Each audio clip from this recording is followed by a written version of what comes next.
सह्याद्रीचा ढाण्या वाघ आदिवासी समाजाचं प्रेरणास्थान आद्य क्रांतिकारक वीर राघोजी भांगरे यांच्या जयंतीच्या निमित्तानं आज विविध कार्यक्रमांचं आयोजन करण्यात आलं। अकोले तालुक्याच्या देवगावच्या जन्मभूमीत आद्य क्रांतिकारक राघोजी भांगरे यांचा जन्म झाला आणि त्यांनी इंग्रजांची मक्तेदारी मोडीत काढण्यासाठी मोठे बंड पुकारले होते। आज आद्य क्रांतिकारक राघोजी भांगरे यांचा जन्मगाव देवगाव या ठिकाणी महाराष्ट्र राज्याचे विधिमंडळाचे नेते बाळासाहेब थोरात व युवा नेते सतीशदादा भांगरे, महिला आयोगाच्या नेत्या उत्कर्षताई रुपवते, काँग्रेस पक्षाचे ज्येष्ठ नेते मधुकरराव नवले, मीनानाथ पांडे यांनी जन्मगाव या ठिकाणी आदिक्रांतिकारक राघोजी भांगरे यांच्या पुतळ्याला अभिवादन करत पुष्पहार अर्पण केलाय। देवगाव ग्रामस्थ व युवा नेते सतीशदादा भांगरे मित्रमंडळ देवगाव यांच्या पुढाकारानं गावातून भव्य मिरवणूक काढण्यात आली। यावेळी अश्वनृत्य व पारंपरिक नृत्याचं आयोजन करण्यात आलं होतं। यावेळी मोठी गर्दी परिसरातील आदिवासी बांधवांनी केली होती। हरिभक्त परायण विवेक महाराज केदार यांचं कीर्तनाचं आयोजन करण्यात आलं होतं। हरिभक्त परायण केदार यांनी उपस्थित बांधवांना आद्य क्रांतिकारक राघोजी भांगरे यांचा प्रेरक इतिहास उपस्थितांना सांगितलाय। यावेळी महाराष्ट्र राज्याचे विधिमंडळ नेते नामदार बाळासाहेब थोरात यांनी उपस्थितांना मार्गदर्शन केले। आद्य क्रांतिकारक राघोजी भांगरे यांच्या जयंतीच्या निमित्तानं आयोजित करण्यात आलेल्या कार्यक्रमासाठी उपस्थित असलेले हरिभक्त परायण विवेक महाराज केदार ज्यांनी आद्य क्रांतिकारक राघोजी भांगरे यांचं अत्यंत सुंदर असं चरित्र सांगितलं, तसे माननीय मधुभाऊ नवले, इथे उपस्थित असलेले अमित भांगरे, सतीश जी भांगरे, महिला आयोगाच्या सदस्या उत्कर्षताई रुपवते, मीनानाथजी पांडे, तालुका काँग्रेसचे अध्यक्ष शिवाजीराव नेहे, संभाजीराव वाकचौरे, श्रीमती मंदाताई नवले, मदनरावजी आंबरे, या कार्यक्रमाच्या आयोजनामध्ये ज्यांनी महत्वाची भूमिका आपली बजावली असे रजनीकांतजी भांगरे, बबनरावजी सदगीर, बाळासाहेब भांगरे, फैजत तांबोळी, सरपंच चौथी तुळसाबाई भांगरे, त्याचप्रमाणे सचिनजी भांगरे, ज्यांनी स्मारकाला जागा दिली असे लक्ष्मणरावजी भांगरे, त्याचप्रमाणे राघोजीचे वंश धोंडू पांडू भांगरे, सातपुते सर, सर्व उपस्थित असलेले सर्व बंधू आणि भगिनी, पहिलं तर मला मधुभाऊंचे आणि सतीश भांगरे यांचे आभार मानायचे की त्यांनी मला इथं देवगावला आजच्या निमित्तानं इथं उपस्थित ठेवलं आणि राघोजी भांगरेंना अभिवादन करण्याची संधी दिली। तर राघोजीचं चांगलं व्यक्तिमत्व उभं केलंय, ते कार्यक्रम नाव घ्यायचं राहिलं माझं, कारभारी भांगरे, म्हणजे छान तयार केलं। जर आपल्याला टीव्हीवर करायचंच असेल सिरियल तर तानच यांनाच घ्यावं लागेल, दुसरं काही कोणी ना आहे का? चांगलं चांगलं एकदम त्याचे आभार मानले पाहिजे की एवढं उत्साहानं आनंदानं स्फूर्तवानी प्रतिकृती सुंदर पद्धतीनं मांडणी त्यांनी केली। नाटक आता सिनेमा व्हावा एवढीच अपेक्षा करू आपण, काय बाकी खरं तर राघोजी भांगरे हे व्यक्तिमत्व आपण पाहतोय की ही भूमी अत्यंत पवित्र भूमी आहे की जिथे क्रांतिकारक राघोजी भांगरे यांचा जन्म झाला। ती माता जी असते ती सुद्धा एक देवीच्या रूपाने येत असते।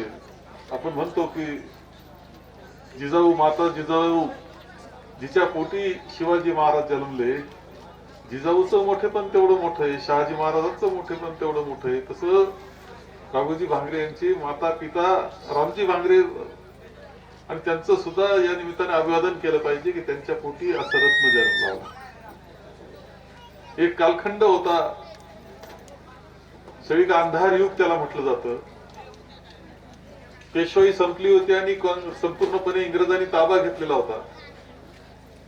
सावकारशाही माजलेली होती, ती छळ करीत होती जनतेचा.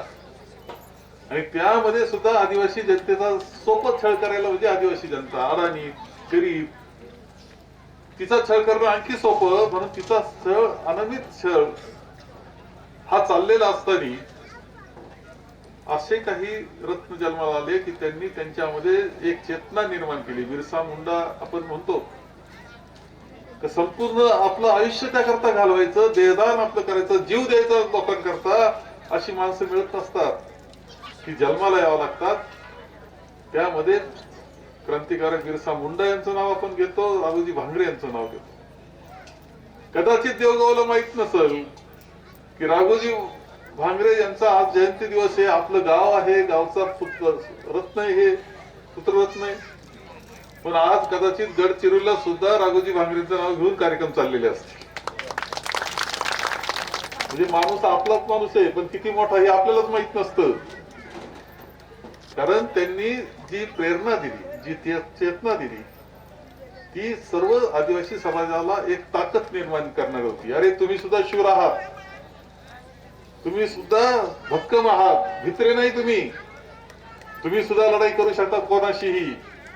फक्त तुम्ही एकत्र या, संघटित व्हा, ही लढाई आपण जिंकू असं म्हणणारे आणि त्यांना साथ देणारे या सगळ्यांचं आज त्यांना अभिवादन करण्याचं, त्यांच्या स्मृती जपण्याचा आजचा हा दिवस आहे.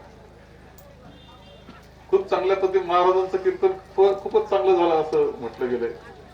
महाराज एखाद्या दिवशी ते थोडस त्याचं असं केलं पाहिजे की चांगला, आता कॅमेरा चांगला असेल, महाराजांचं कीर्तन घेतलं की नाही मला माहित नाही, पण एकदा अरेंज करून व्यवस्थित पद्धतीनं ते करून आपण युट्यूबला टाकलं पाहिजे.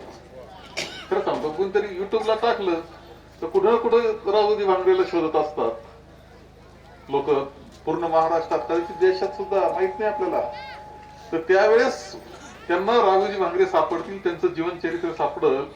म्हणून त्या पतीचं आता अत्याधुनिक जे तंत्रज्ञान आहे त्याचा उपयोग सुद्धा आपण करून घेतला पाहिजे. या मताचा मी आहे की आपला माणूस मोठा आहे, पण जगाला माहित नाही, तो जगाला माहिती हो याकरता आपण असे काही गोष्टी केल्या पाहिजे. खरं ते देवगावला आलो, राघोजींना अभिवादन या निमित्तानं करतोय, त्यांच्या कार्याला अभिवादन करतोय. तुम्हाला भेटण्याची संधी मिळाली याचा खूप आनंद मला होतोय. जातो आम्ही रस्त्याने, असं इकडं उतरलं, खाली गेलं, तिकडं इकडून गेलं, इकडं गेलं, तिकडे गेलं, कधीतरी बिताका पाहत आणि तिकडून खिरवेऱ्याच्या बाजूने उतरलो. अरे पण याच्यातही एक देवगाव नावाचं सुंदर गाव हे माहितीच नव्हतं ना. कधी कधी आपली ताकद आपल्याला माहित नसते. मी ज्यावेळेस उतरत होतो या सगळ्या याच्यातून, त्यावेळेस पाहिलं मी मधुभावांना, आम्ही त्यांना सगळ्यांना म्हणत होतो, माझ्याबरोबर मीनाजी पांडे होते, गुरुजी होते. म्हणलं अहो हे तुम्ही पाहिलं का, हे किती सुंदर गाव आहे, किती आपण उतरतोय, परंतु हे किती देखणं आहे, याचं सौंदर्य किती मोठं आहे. पावसाळ्याचं ते खूप खुलतं, परंतु शेवटी तो आदिवासी माणूस मात्र उन्हाळ्यामध्ये अडचणीत जातो, ही वस्तुस्थिती आहे. या वर्षी सुद्धा भाताचं पीक चांगलं आलं, चांगला पाऊस थोडा कमी होता, ठीक आहे भाताचं पीक, पण तरी एक पावसानं झटका दिलेला दिसतोय मला. म्हणजे पुन्हा वर्ष तर एका पिकावर सगळं वर्ष आहे. पुढे जीवन शेवटी कसं जगायचं हा प्रश्न आहे. कुटुंब आहे, मुलं बाळ आहे, शिक्षण आहे, आजारपण आहे, सगळ्या याच्यातून आपल्याला पुढे जावं लागतं. आपल्याला असा विचार केला पाहिजे की ह्या सगळ्या गोष्टीचा उपयोग चांगला कसा करता येईल, आपलं जीवन चांगलं कसं होईल, आपल्या मुलांचं शिक्षण चांगलं कसं होईल, आपलं आरोग्य चांगलं कसं राहील, मुलं जगात कसे आपले जातील आणि आपल्याला सुद्धा दिमाखाचं जीवन कसं जगता येईल, हा विचार होणं आवश्यक मला वाटतं. आणि या निमित्तानं एकत्र आल्यानंतर हा विचार आपण केलाच पाहिजे. या मताचा तुमचं सगळ्यांचं योगदान आहे. आज निळवंड्याची आम्ही मोठ्या मिरवणुका काढतोय, सभा घेतोय, नारळ फोडतोय, पाणी पूजन करतोय, परंतु अरे त्या निळवंड्याच्या करता ज्यांनी त्याग केला त्यामध्ये आदिवासी बांधव आहेत, आमचे इतर सुद्धा प्रकल्पग्रस्त आहेत, तिथं काम करणारे, कष्ट करणारे माणसं आहेत, याच्यातून ते निळवंड उभं राहिलं. ते धरण हे करायला गेलं तर कुणीच नव्हतं बरं का आपलं. तिथं मात्र खरं म्हणजे माझी अशी इच्छा होती की ज्यांनी काम केलं ना तिथं, कष्ट दगड उचलले, त्याच्यातला एक कामगार आणि जो प्रकल्प पाण्यात गेला ना त्याच्यातला एक जण, असे दोघ जण त्यांनी वर मिळायला पाहिजे. ते पूजन करतात. खरं सांगतो तुम्हाला, अरे ते खरे आहेत ना. आम्हाला बाजूला काढून टाका. त्या दोघांना तरी बरोबर न्यायला पाहिजे. आले कुठून तरी हेलिकॉप्टर उतरले केलं गेले. आता काय जे नाही केलं त्याचा तपास नाही, नाव नाही, गाव नाही, काहीच नाही. पण गमतीदारच गोष्ट आहे. अरे त्यांची आठवण केली पाहिजे की त्यांनी त्या पायामध्ये दगड टाकले, तिथे जखमा झाल्या, पडझड झाली, लागलं, त्यांची तरी कमी आठवण करायला पाहिजे. ती एक वाक्य तरी आलं का पंतप्रधानांच्या तोंडी, ज्यांनी कष्ट केले, श्रम केले, घाम गाळला. आम्ही पुढऱ्यांचं बोलत नाही आणि कोणत्या राजकीय पक्षाचं बोलत नाही. जे पाण्याखाली गेले ते कुटुंब, जे श्रम केले ते आमचे आदिवासी कामगार बांधव, याचा एक दिसता उल्लेख केला असताना बस झाला. तर काय बिघडलं? काही नाही. हारण तुरेन म्हणजे काम केलं ते बाजूला राहिले, चालले यांच्या मिरवणुका, हार तुरे, काही उपयोग नाही. परंतु आपण असा विचार करावा की ते निळवंड आहेत. आता आपला पुलाचं काम सुद्धा पिंपरकण्याचं झालं. हा पूल आपण त्यावेळेस आघाडी सरकार असतानाच आपण चांगल्या पद्धतीने केला. खूप वर्ष लागले, खरं लवकर व्हायला पाहिजे. आमचा प्रयत्न होता की गावं जोडली जातील. आता बॅकवॉटर तर आपल्या जवळ 4-5 किलोमीटरवर आला असतो. इथं असा विचार आता होणं आवश्यक आहे. एकतर इकडं जितकं पाणी उतार जास्त असल्यामुळे पाणी अडवणं बरंच जड जातं उताराला. तर जिथं पाणी अडवतील ते अडवणं आणि उन्हाळ्यामध्ये सुद्धा पाण्याची टंचाई येणार नाही याची काळजी घेणं. जे बॅकवॉटर आहे तिथं काय काय करता येईल आपल्याला, असा विचार केला पाहिजे की बॅकवॉटर आहे त्याचं काय करायचं. बॅकवॉटर मध्ये मग मत्स्य शेती किती करता येईल, त्याच्यामध्ये आमच्या आदिवासी बांधवांना कसा सहभाग करता येईल, त्यातून आर्थिक उत्पन्न कसं होईल. त्या बॅकवॉटर मध्ये टुरिझम करता येईल का, बोटी नावा हे चालवून तिथं टुरिझम करता येईल का, ते चालवण्याची संधी आमच्या आदिवासी तरुण मुलं आहेत, काय करायचं नाही, त्यांना ती संधी मिळेल का, त्याच्यातून 4 पैसे मिळून कुटुंब चांगलं चालेल का. तेच बॅकवॉटर आणखी वर किती आणता येईल आणि तिथं पाणी सोडून पिण्याचं तरी मुबलक पाणी आहे असं म्हणता येईल, अशी व्यवस्था करता येईल का. या सगळ्या गोष्टीचा कुठेतरी विचार झाला पाहिजे, या मताचा मी नक्की आहे. आणि तिथं अमित भांगरे यांनी मांडलं, सतीश भाऊंनी मांडलं, ते बरोबर आहे की शेवटी ह्या सगळ्यांचे जे काही प्रश्न आहेत, तुम्ही सांगितलं का वर्ग 2च्या जमिनी आहेत, कशा पद्धतीने आपल्याला वर्ग 2च्या जमिनीचा विषय घेऊन आपण एकदा बसू, म्हणजे समजून घेतो मी काय त्याचं. एक निर्णय त्यावेळेस जो झाला होता, म्हणजे ज्यावेळेस सोनियाजींचं युपीएचं सरकार होतं, सोनिया गांधी त्या प्रमुख होत्या युपीएच्या आणि डॉक्टर मनमोहन सिंग हे पंतप्रधान असताना 2006ला एक निर्णय झाला आणि जिथे जिथं आदिवासीचं अतिक्रमण असेल त्याला आता अतिक्रमित म्हणायचं नाही, त्याला त्याचं मालक करायचं. आणि त्याचा तो जो निर्णय आहे ना, त्या निर्णयाला काय म्हटलं माहिती का त्यावेळेस, म्हणजे आदिवासी बांधवांवर ऐतिहासिक अन्याय झालाय, तर तो तिथंच तो राहतोय, आयुष्यात पिढ्या राहतोय, आणि आता कुठं जमीन कसायला लागलं, तू अतिक्रमण करतो माणूस. अरे त्याच्या पिढ्या गेल्या, आठवत नाही, ते मानवाच्या ह्याच्यापासून तर तो मालक आहे ना तिथं. तो वनवासी कसा होऊ शकतो.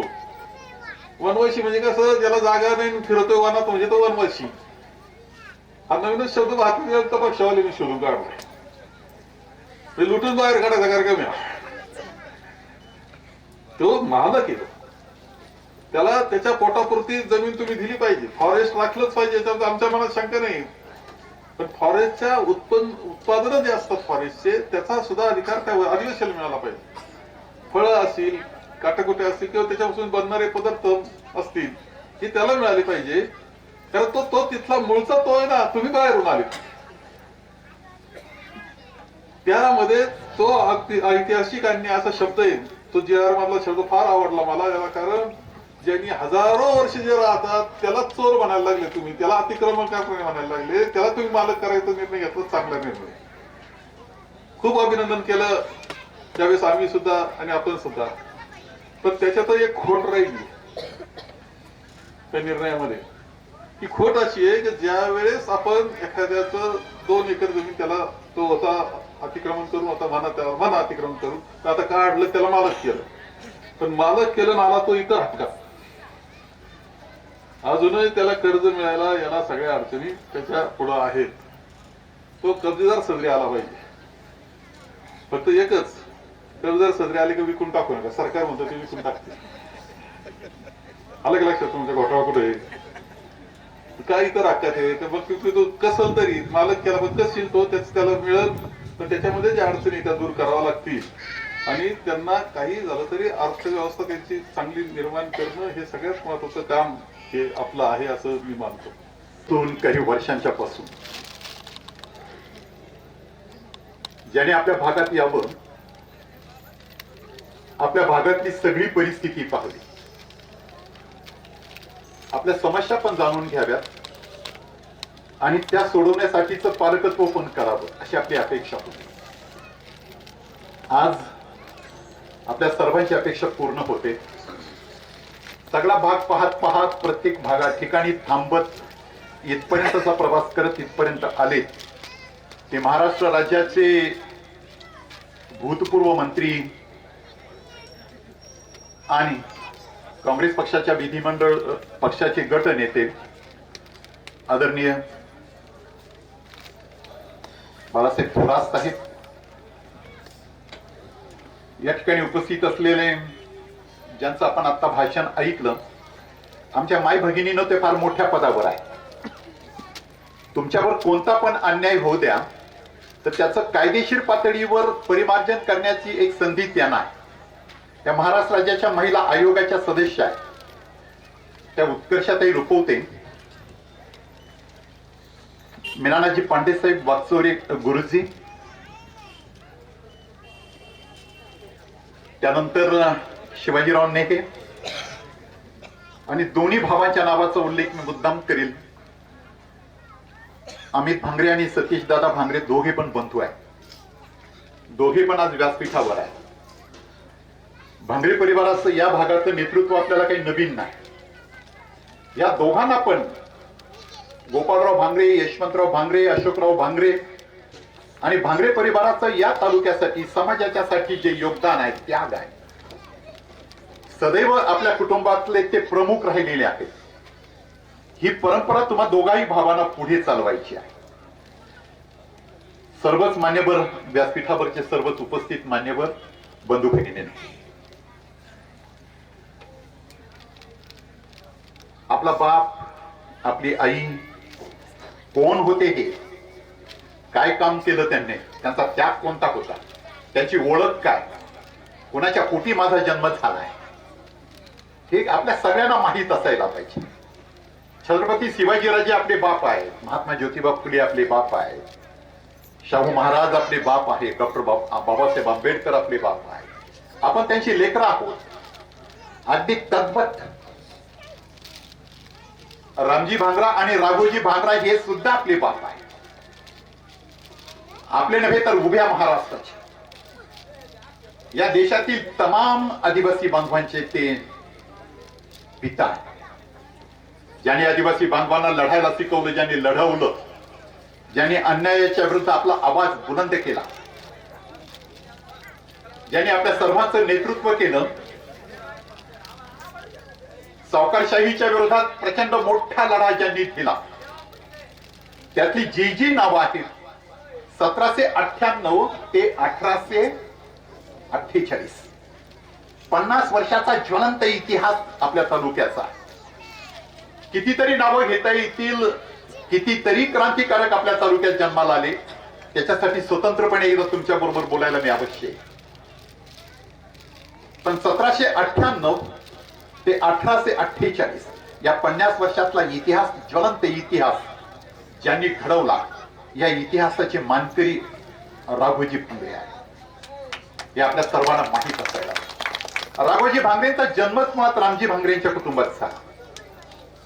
साहेब इथं आत्ता बसलेत, साहेबांचे पिताश्री आणि आमच्या सर्वांचेच मार्गदर्शक श्रद्धेय दादा तथा भाऊसाहेब थोरात आपल्याकडे नेहमी यायचे. स्वातंत्र्याच्या चळवळीत येत होते, कोमडी चळवळीत येत होते, दीपोळीच्या दुसऱ्या दिवशी परत भंडारदऱ्याला पण नेहमी यायचे. साहेब त्यांचे सुपुत्र आहेत. जे काम भाऊसाहेबांनी केलं तेच आता साहेब करतायत. तद्वत रामजी भांगरेंनी जे काम केलं, जो पंडाचा झेंडा खांद्यावर घेतला, तोच राघोजी भांगरेंनी घेतला. रामाटिरवाला अटक झाली. नगरच्या जिल्हाधिकाऱ्याच्या कार्यालयावर हा आदिवासी तरुण जाऊन धडकला आपल्या सहकाऱ्यांच्या सह आणि तिथेच पकडला गेला. 1830 ला फाशी झाली आणि तिथून पुढे खरं रणसिंग चळवळीचं फुंकलं गेलं. पेशवाई संपली होती, इंग्रजांचा काळ सुरू झाला होता. पेशवाईनं पण भरपूर आनंदित छळ आपला सर्वांचा केला होता. विशेष करून जे किल्ले आपल्या सगळ्या परिसरामध्ये आहेत, इंग्रजांचं यांच्याकडे पाहण्याचा दृष्टिकोनच अत्यंत वाईट होता. इंग्रज जेव्हा सत्तेवर आले तेव्हा त्यांना असं वाटत होतं की बंडखोर वृत्ती आणि लढाईची हिंमत जर कुणात असेल तर ती आदिवासींच्या मध्ये आहे. म्हणून पहिल्यांदा जर नामोहरम कुणाला करायचं ते आदिवासींना पहिल्यांदा करायला पाहिजे, हे त्यांनी हेरलं होतं. आणि म्हणून त्या सगळ्यांचं लक्ष शिवनेरी आणि शिवनेरीच्या जवळच्या सगळ्या किल्ल्यांकडे होतं. रतनगड आणि संगर किल्ल्याच्या परिसरात काय होते याच्याकडे ते डोळे लावून बसलेले असायचे. जेव्हा रामाजी किरवा गेले, राघोजीचे वडील रामजी यांच्या खांद्यावरचा झेंडा राघोजीनं आपल्या खांद्यावर घेतला. आम्ही म्हटले त्याप्रमाणे त्यांना फार मोठी नोकरी इंग्रजांनी दिली होती. त्यांना भीती वाटत होती त्याच वेळेला राघोजीची. बलदंड आणि ओमदा तरुण आहे, हा नक्कीच काहीतरी करेल, म्हणून त्याला मोठ्या इंग्रजांच्या नोकरीमध्ये अडकून टाकलं होतं. पण नोकरीच्या बेड्यामध्ये अडकेल तो क्रांतीवीर कसला. समाजाचे एवढे अन्याय अत्याचार ते पाहत होते, स्वतःचा अपमान पाहत होते. नोकरीत असताना मी आज क्षणोक्षणी अपमान पचवतोय. या नोकरीत काही पण राम नाही. एक दिवस नोकरीला लाथ मारली आणि संगर आणि रतनगड किल्ल्याच्या परिसरात बंडाचा झेंडा फडकला. तो राघोजी भांगरे आहे, ते आपल्या सर्वांना माहित असायला पाहिजे. राघोजी भांगरेंचे प्रामुख्यानं 2-3 गोष्टी फक्त लक्षात आपण घेतल्या पाहिजे. पहिली गोष्ट, सावकारशाहीच्या विरोधात ते पहिले लढले. ही पहिली गोष्ट. सावकारशाहीचा जन्म कसा झाला, अमितनं त्याला स्पर्श केला. इंग्रजांनी पोचलेले त्याच्या गावातले हे सगळे धनदांडगे होते जे सावकारकी करीत होते. या सगळ्यांनी इंग्रजांनीच निमित्त करून दिलं होतं. शेतसारा वाढवला होता आणि तो रोख भरायची सक्ती केलेली होती. तो शेतसारा इतक्या प्रमाणावर मोठा होता की सावकाराच्याकडे पैसे घ्यायचे आणि मग तो सरकारचा, इंग्रज सरकारचा शेतसारा भरायचा.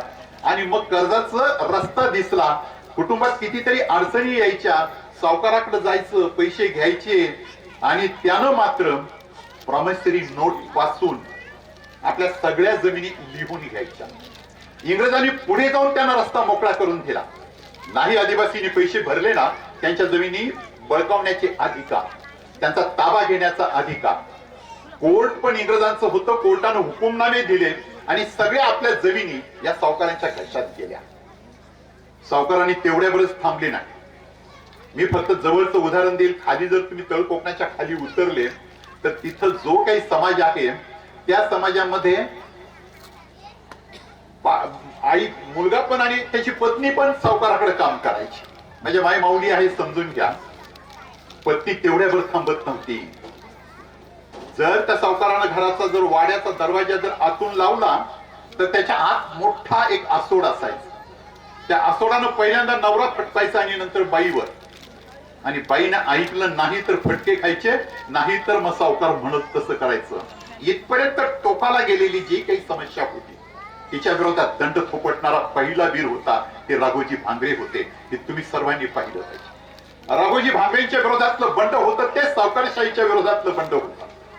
सावकारशाहीच्या विरोधातलं बंड इतकं पेटलेलं होतं की राघोजी भांगरेंचं सगळं बंड केवळ फक्त आपल्याच भागात नव्हतं तर जवळजवळ शिवनेर प्रांत जो आहे, ज्याला म्हणतो आपण की या बाजूने त्र्यंबकेश्वर तर त्या बाजूने भीमाशंकर, इतक्या सगळ्या भागामध्ये राघोजीचं बंड व्यापलेलं होतं. राघोजीचं बंड मोडून काढण्याची जबाबदारी इंग्रजांनी मॉन्टेन सिंग या एका कॅप्टनवर सोपवलेली होती. प्रचंड मोठी कुमक इंग्रजांनी त्याला दिली होती आणि कोणत्याही परिस्थितीत राघोजी भांगरे पकडला गेला पाहिजे यासाठीचे प्रयत्न सुरू केले होते. मॉन्टेन सिंगनं सगळे खिंडी, सगळे रस्ते, सगळे मार्ग, जंगलातल्या पळवाटा पण या सगळ्याच्या सगळ्या घेरल्या आणि त्याची नाकेबंदी केली होती. एवढी सगळी नाकेबंदी करील तरीही सुद्धा थांबेल ते राघोजी भांगरे थोडाच होता. अशी नाकेबंदी केली असताना इंग्रजांची 3 गावं लुटण्याचं काम राघोजी भांगरेंनी केलं.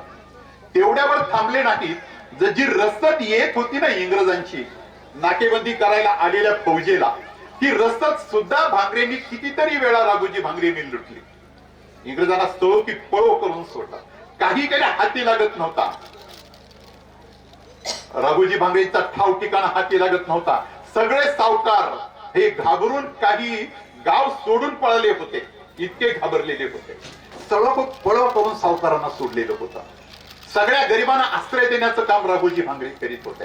कितीतरी सासूरवाशींना परत नांदवायला सुद्धा राघोजी भांगरे लावित होते. मोठमोठ्या धनाढ्य लोकांना लुटायचं आणि ती संपत्ती तुमच्यापर्यंत आणून पोहोचवायची आणि गरिबांना मदत करायची, ही त्यावेळेला बंड करणाऱ्या सगळ्या नेत्यांचं मुख्य काम होतं.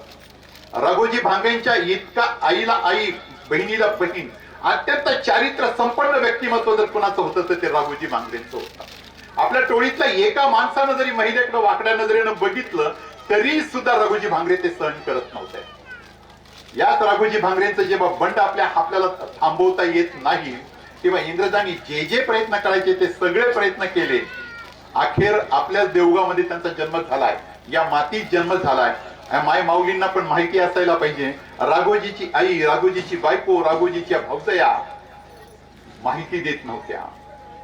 शब्द उच्चारायला जड जात असला तरी तो उच्चारला पाहिजे. आमच्या ह्या माय माऊलीच्या स्थानांना चिमटे लावायचं काम केलं ना ते इंग्रज होते. पुरुषांच्या इंद्रियांना सुद्धा तुंबड्या लावायचं काम केलं ना ते इंग्रज होते. फक्त विचारित होते की राघोजीची माहिती द्या, पण माहिती मिळत नव्हती. इथपर्यंत राघोजीचं बंड सगळं पुढे गेलेलं होतं. फार लांबवायचं नाही, मला साहेबांना बोलायचं आहे. तर राघोजीनं सावकारशाहीच्या विरोधातला लढा दिला. हा सगळ्यात महत्वाचा आपल्यासाठी मोठं काम होतं. आपल्याला लढायला शिकवलं, आपल्या सगळ्यांना संरक्षण दिलं आणि राघोजीचं प्रस्थ इथपर्यंत वाढलं. मी टोकाचं तुम्हा सर्वांना सांगेल की छत्रपतींच्या साताऱ्याच्या गादीला प्रताप सिंह हे जे त्यावेळेचे छत्रपती होते, इंग्रजांनी त्यांना पदच्युत केलं, गादीवरून खाली उतरवलं. त्यावेळेला प्रताप सिंहांनी आपला प्रतिनिधी आत्माराम वाणी आणि शिंदे सरकारचा प्रतिनिधी अंतोबा लाटेकर कुठे हे एकत्र आले, कुठं मिटिंग झाली, कुठं बैठक झाली, ती आपल्या या पाडोशीच्या जंगलात, आपल्या जवळ, जिथं हे इतके मोठी माणसं आली होती, राघोजीच्या बरोबर बैठक झाली, तिथे सगळं ठरलं आणि राघोजीच्या नेतृत्वाखाली आपल्या छत्रपतींना साताऱ्याच्या गादीवर परत बसवण्यात आलं. इतकं त्या बंडाचं सामर्थ्य होतं. इतकंच फक्त मला तुम्हा सर्वांना सांगायचं. ह्या दऱ्याखोऱ्यांमध्ये वसलेले हे क्रांतिकारी, त्यांनी आपल्यासाठी, तुमच्या माझ्यासाठी जे रक्त सांडलं आणि जे हे आपल्याला आजच्या घडीतला आपण जे अनुभवतो ते सगळं वैभव हे त्यांच्यामुळे आपल्याला प्राप्त झालं. ही जाण त्यांनी आपल्याला खरं तर ह्या त्यांच्या प्रवचनातून करून दिली आणि हे सगळं नियोजन केल्याबद्दल मी आदरणीय सतीश दादा भांगरे यांचे मनापासून आभार मानते की खरं तर अशा युवा नेत्यांनी पुढे येऊन असे कार्यक्रम घडवले पाहिजेत. आजची आपली युवा पिढी कुठे चालली याबद्दल खूपदा प्रश्न विचारतो. जयंत्यांच्या कार्यक्रमानंतर डीजे लावून नाचण्याचा अधिकार आपल्याला आहेच, पण त्या माणसांसाठी ज्यांचं नाव घेऊन आपण नाचतो त्यांनी काम काय केलं, त्यांना का आपण जय जयकार करतो हे समजून घेणे तेवढंच गरजेचं आहे. आणि ते खरं तर वैचारिक प्रबोधन आज आपल्या सगळ्यांना इथे या स्वरूपाने मिळालं, त्याचा मला खरंच खूप अभिमान वाटतोय.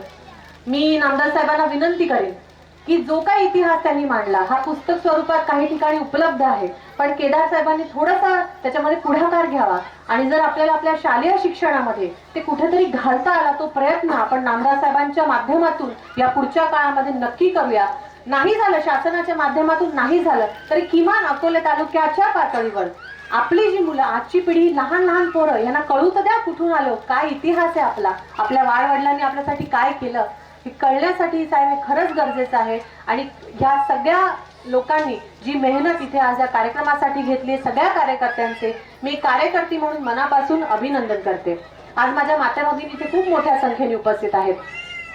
घराचं सगळं काम उरकवून सकाळपासून आपण इथे उपस्थित आहात, कारण आपल्याला माहिती आहे की ज्यांच्या नावाखाली आज आपण एकत्र आहोत त्यांनी आपल्यासाठी काहीतरी केलंय.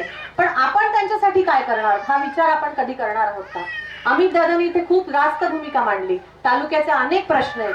महिला आयोगाच्या माध्यमातून काम करत असताना वाडी वस्तीवरच्या बायकांच्या ज्या महिलांच्या विषय आहेत त्या आणखीनच बिकट आहेत. आताच मगाशी कोणतरी इथे सकाळीच घेऊन झिंगायला लागला होता. माझ्या बाजूला बसलेली ती महिला लगेच म्हणाली झालं यांचं सुरू. म्हणजे इतके बिकट प्रश्न आपल्या समोर असताना राजकीय प्रवाहात जात असताना कुठेतरी आपले प्रश्न बाजूला सारून नको ते प्रश्न पुढे आणायचे आणि आपला मूळ मुद्दा जो आहे तो बाजूला टाकायचं, हे राजकारण कुठेतरी आज इथे सुरू आहे. घाईघाईत निळवंड्याचं उद्घाटन काय करायचं, घाईघाईत नको ते प्रकल्प काय सुरू करायचं, अशा सगळ्या राजकारणामध्ये आपण सगळ्यांनी डोळसपणे पुढे पाहिलं पाहिजे. आणि कोण आपल्या सोबत आहेत, कोण आपल्या वीरांना अभिवादन करतात, कोण आपल्या सोबत राहतात, कोण आपल्या प्रश्नांसाठी उभे राहतात, हे जाणून घ्यायची खरं तर गरज आपल्या सगळ्यांपुढे आहे. ह्या जयंतीनिमित्त पुन्हा एकदा सगळ्या समाजाला मी खूप खूप शुभेच्छा देते. सत्य क्रांतीवीर राघोजी भांगरेंचा जन्म या ठिकाणी झाला, अशा पावनभूमीमध्ये आपण या कार्यक्रम करत आहोत. सत्य क्रांतीवीर राघोजी भांगरेंचा जन्म इथं झाल्यानंतर ज्या इंग्रजांविरुद्ध, सावकारांच्या विरुद्ध ज्याचे बंडाचं जे पुकारलं ते या भूमीतनं पहिल्यांदा सुरुवात झालेली आहे. ज्या आपल्या गोरगरीब आदिवासी बांधवांवर अत्याचार होत होते, इंग्रजांकडून पिळवणूक होती, त्यामध्ये वाचा फोडण्याचं काम पहिल्यांदा सत्य क्रांतीवीर राघोजी भांगरेंनी केलेलं आहे. या निमित्त मला अजून एक सांगायचं आहे की या भूमीमध्ये या राघोजी भांगरे स्मारकाचं एक चांगलं असं स्मारक झालं पाहिजे, चांगली डेव्हलपमेंट झाली पाहिजे, एक चांगलं उद्यान झालं पाहिजे आणि राघोजी भांगरेंच्या नावाने इथे एक ग्रंथालय झालं पाहिजे. या ग्रंथालयामध्ये आपले आदिवासी गोरगरीब मुलं शिकली पाहिजे. त्यामुळं आपला मुलगा इथे डॉक्टर इंजिनियर होण्यासाठी त्यांना अभ्यासिकेची गरज आहे, ते आपल्या इथं झालं असं माझं स्वप्न आहे. अजून एक ग्रंथ आहे, राघोजी भांगरेंना अजून काही जयंतीचं शासकीय मान्यता नाहीये. आपण या इथे एक लढा सुरू केला पाहिजे की त्यांना राघोजी भांगरे जयंतीची शासकीय सुट्टी किंवा शासकीय मान्यता भेटली पाहिजे. एवढा मोठा लढा असूनही सत्य क्रांती राघोजी भांगरेंचा, तरी अजून तिथं त्यांची कुठं नोंद गेलेली नाहीये की त्यांच्या जयंतीचं शासकीय पद्धतीने नोंद झाली पाहिजे, अशी माझी साहेबांना विनंती आहे. राघोजी भांगरे आपले सर्वांचा दैवत आहे. राघोजी भांगरेंनी जो लढा लढलाय त्याच्या मागचं उद्दिष्ट आपल्या गोरगरिबांना, त्याचप्रमाणे आपल्या या तालुक्यामध्ये आजही परिस्थिती, साहेब तुम्ही फक्त येताना बघितलं असेल की परिस्थिती अजून काही तशीच्या तशी आहे. तालुका मध्ये जी आरोग्य सुविधा असून द्या, रस्त्याचे सगळे प्रश्न तसेच आहेत. आम्हाला या तालुक्यामध्ये बदल घडवायचा आहे. या तालुक्यातील सगळे प्रश्न कसे टप्प्याटप्प्याने सुधारले पाहिजेत, झाले पाहिजेत, ही परिस्थिती आम्हाला बदलायची आहे. त्यामुळे मी सर्वांना सांगू इच्छितो, इथून पुढं आपल्या गोरगरिबावर कुठे अन्याय, कुठेही अडचणी असेल तर सर्वात पुढं सतीश भांगरे असेल, तुम्ही कधी आवाज द्या. या सर्वांच्या पुढे सतीश भांगरे उभं राहून तुमचं काम करेल, ही सर्वांना सांगतो. त्याचप्रमाणे आपल्याला या राघोजी भांगरे जयंतीचा कार्यक्रम यावर्षी आमचे लोक नेते अशोकरावजी भांगरेंनी 2019च्या आधीपासून कार्यक्रम केलेला आहे, पण कोरोनाच्या काळामध्ये हा कार्यक्रम थोडा बंद पडला होता. त्याची सुरुवात परत आज आम्ही नव्याने करत आहोत. पण आज सर्वांना शब्द देतो, हा कार्यक्रम इथून पुढं जोपर्यंत सतीश भांगरे आहे तोपर्यंत हा कार्यक्रम इथे एवढ्याच उत्साहाने साजरा होणार आहे. आपण राघोजी भांगरे जयंती निमित्त सर्व आलात, सर्वांचा आभार, तसेच दीपावलीच्या हार्दिक शुभेच्छा. भारतीय जनता पार्टी जसं राघोजी भांगरेच्या वेळेस आपलं संरक्षण करत होते, आता आपल्याला संरक्षण करायला कोणी राहिलं नाही. ही भारतीय जनता पार्टी वारंवार आपल्यावर काय करते, अन्याय करते. मित्रांनो, थोरात साहेबांना मी एक गोष्ट त्यांच्या लक्षात आणून देऊ इच्छितो. साहेब, फॉरेस्ट ऍक्ट, कन्झर्वेशन ऍक्ट मध्ये 2023 मध्ये भारतीय जनता पार्टी जाणीवपूर्वक अमेंडमेंट करते. जो पेसा कायद्याने आम्हाला अधिकार दिला होता का बिगर आदिवासी माणूस आदिवासी जमीन खरेदी करू शकत नाही. त्याला जर ती जमीन खरेदी करायला लागत असेल तर त्याला काय लागतं, ग्रामपंचायतचा, ग्रामसभेचा ठराव लागायचा. परंतु साहेब, मोदीला, अदानीला आता जमिनी घेऊन द्यायच्या आहेत. त्याला मणिपूरमध्ये अडचण येते. तिथं 2 समाज होते मित्रांनो, मैती आणि कुकी. त्या समाजामध्ये जाणीवपूर्वक ह्या बीजेपी सरकारने भांडणं लावले आणि अशा पद्धतीने वारंवार भारतीय जनता पार्टी आपल्याला वनवासी म्हणती, हिनवतीये. तर आपलं आरक्षणही धोक्यात आहे आणि आपल्या जमिनी धोक्यात आहे. त्यामुळेच मी आता साहेबांना सांगितलं, साहेब आमचे काय प्रश्न आहेत ते तुम्ही मार्गी लावा. त्याचबरोबर साहेब, राघोजी भांगरेंची जी राजधानी आहे ती बाडगीची माती आहे. कोकाटे साहेबांनी तिथं 100 कोटी रुपये आणले आणि तिथं मोठं स्मारक उभं करतंय. हे जे स्मारक साहेब तुम्ही इथं बघताय, लोकनेते कैलासवासी अशोकरावजी भांगरे साहेबांनी हे स्मारक बनवलं. आमची इच्छा होती का ते 100 कोटीचं स्मारक देवगाव मध्ये पहिलं झालं पाहिजे होतं, परंतु आमच्या आमदारांनी काय केलंय साहेब, कोकाटे साहेब 100 कोटीचं स्मारक बनवतोय आणि आमचे आमदार साहेब 1 कोटी मध्ये भागून घेतात. आम्हाला आनंद आहे स्मारक होतोय, पण आमची इच्छा अशी होती का 100 कोटीचं स्मारक इथं या देवगाव मध्ये झालं पाहिजे. ते आज होताना दिसत नाही साहेब. त्याचबरोबर मी 2 गोष्टी सांगू इच्छितो. माझी राजकीय सुरुवात थोरात साहेबांच्या माध्यमातून झाली. 2019 निवडणुकीला साहेबांनी मला काही कान मंत्र दिले, त्याचं तंतोतंत पालन केलं. भाऊ सगळेजण म्हणायचे अमितचा खूप मोठा वाटा होता एकाच एक करण्यात, पण पांडे साहेब मला थोरात साहेबांनी सांगितलं होतं एकाच एक करावं लागल, ते आम्ही करून दाखवलं. परंतु साहेब काही गोष्टी ज्या आपल्या अपेक्षेप्रमाणे झाल्या नाही, ज्यांना आपण पुढे नेलं ते आज आपल्याला सोडून गेले. काँग्रेस पक्षाचे मधुकरराव नवले, मीनानाथ पांडे, शिवाजी नेहे, रजनीकांत भांगरे, सोन्याबापू वागचौरे, मंदताई नवले, बाळासाहेब भांगरे, देवगावच्या सरपंच तुळसाबाई भांगरे, कामगार पोलीस पाटील बालाजी भांगरे, देवगाव परिसरातील ग्रामस्थ यावेळी उपस्थित होते. न्यूज सह्याद्री एक्सप्रेससाठी प्रतिनिधी किशोर मोहिते, अकोले.